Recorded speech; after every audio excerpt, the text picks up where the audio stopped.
আসসালামু আলাইকুম দর্শক, মমতা কুকিং হাউস থেকে সবাইকে স্বাগতম। কলা দিয়ে ফুলকো ফুলকো ফোয়া পিঠা। কলা যখন বেশি নরম হয়ে যায় তখন খেতে আর কারোই ভালো লাগে না। ওই কলা দিয়ে আজকে আমি এই ফোয়া পিঠা তৈরি করেছি। আশা করছি রেসিপিটা ভালো লাগবে। রেসিপিটা ভালো লাগলে অবশ্যই আমার চ্যানেলটা সাবস্ক্রাইব করে আমার পাশেই থাকবেন। আর ভিডিওটা ভালো লাগলে অবশ্যই শেয়ার করবেন, লাইক ও কমেন্ট করতে ভুলবেন না। আমি এখানে 2টা পাকনা কলা নিয়ে নিলাম। কলা যখন বেশি পাকা হয়ে যায় তখন কলার গায়ে এরকম দাগ পড়ে যায় আর খেতে আর ভালো লাগে না। ছেলেমেয়েরাও খেতে চায় না, আমাদেরও খেতে ভালো লাগে না। তখন কলা দিয়ে এভাবে পিঠা তৈরি করে নিতে পারেন। পিঠা তৈরি করতে দেরি হবে, পিঠাটা শেষ হতে দেরি হবে না, কারণ পিঠাটা অনেক মজার হয়। আমি এখানে একটা ছুরির সাহায্যে কলাগুলোকে কেটে নিলাম। এবার একটা চামচ দিয়ে এভাবে কলাগুলোকে একদম নরম করে নিচ্ছি। দেখুন, আমি সবগুলো কলাকে এভাবে চামচ দিয়ে চেপে চেপে থেতলে নরম করে নিয়ে নিলাম। এবার এটাকে এক সাইডে রেখে দিলাম। এরপর একটা বাটি নিয়ে নিলাম। আমি একটা ডিম নিয়ে নিচ্ছি। ডিমটা অবশ্যই ফ্রিজে থাকলে 30 মিনিট আগেই বের করে রাখবেন। এরপর দিয়ে দিচ্ছি হাফ কাপ পরিমাণ চিনি। এরপর দিয়ে দিচ্ছি স্বাদ মতো লবণ। এবার এগুলো একসাথে মিশিয়ে নেব। চিনিটা একটু সময় নেবে, একটু ভালো করে সময় নিয়ে চিনিটা গলিয়ে নেবেন। এর জন্য আমি এখানে একটু দুধ দিয়ে দিচ্ছি। আমি এখানে আজকে পানি দিব না, এই পিঠাটার মধ্যে দুধ দেব। আমি 1 গ্লাস পরিমাণ দুধ নিলাম, যতটুকু লাগে। আমার চিনিটা গলে গেছে। এবার আমি যে কলাটা আগে এক সাইডে রেখে দিলাম সেই কলাটাকে একটা চালনি দিয়ে ছেলে নেব। আপনি যেভাবে চান, আপনি চাইলে কলাটাকে ছালা ছাড়াও পিঠাতে দিয়ে দিতে পারেন, তবে একটু ছেলে নিলে আমার কাছে পিঠাটা খেতে বেশি ভালো লাগে।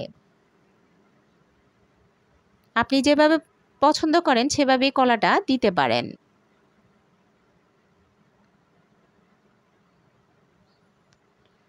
আমার কলাটা ছালা হয়ে গেছে। এবার আমি সবগুলোকে আবার একসাথে একটু মিশিয়ে নেব।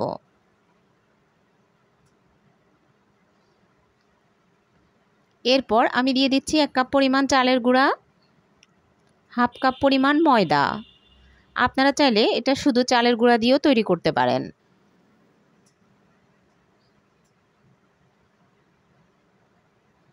এরপরে সবগুলো একসাথে মিশিয়ে নেব।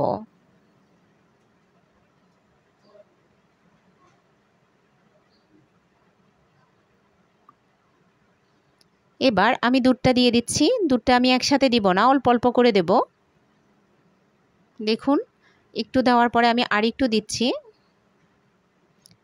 আমার মনে হয় পুরো দুধটাই লাগবে। একটু একটু করে অল্প অল্প করে মেশাবেন, তা না হলে বেটারটা পাতলা হয়ে যেতে পারে। একসাথে যদি বেশি হয়ে যায় তাহলে পাতলা হয়ে যেতে পারে বেটারটা। এই জন্য অল্প অল্প করে দেওয়াটাই ভালো। এবার আমি বাকি দুধটাও দিয়ে দিব।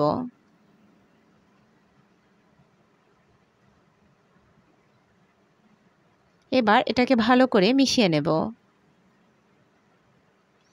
এবার আমার বেটারটা রেডি হয়ে গেছে।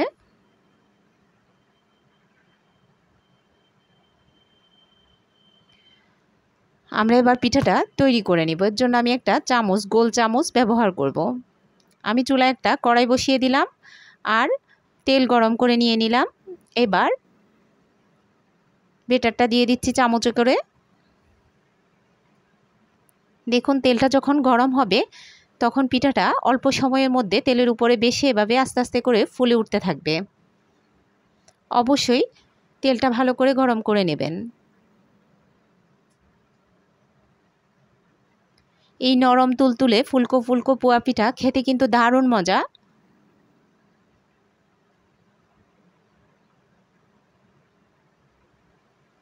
এবার আপনার পছন্দ অনুযায়ী কালার আসলে পিঠাটা তুলে নিতে পারেন।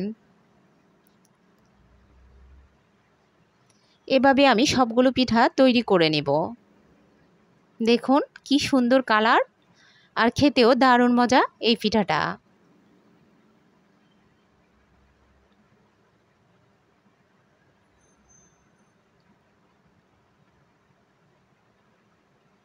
এভাবে আমি সবগুলো পিঠা তৈরি করে নিয়েছি। আশা করছি রেসিপিটা ভালো লাগবে। রেসিপিটা যদি ভালো লাগে অবশ্যই আমার চ্যানেলটা সাবস্ক্রাইব করবেন আর আমার পাশেই থাকবেন। ভিডিওটা ভালো লাগলে লাইক ও শেয়ার করতে ভুলবেন না, বেশি বেশি করে শেয়ার করবেন। সবাই ভালো থাকবেন, সুস্থ থাকবেন। আল্লাহ হাফেজ।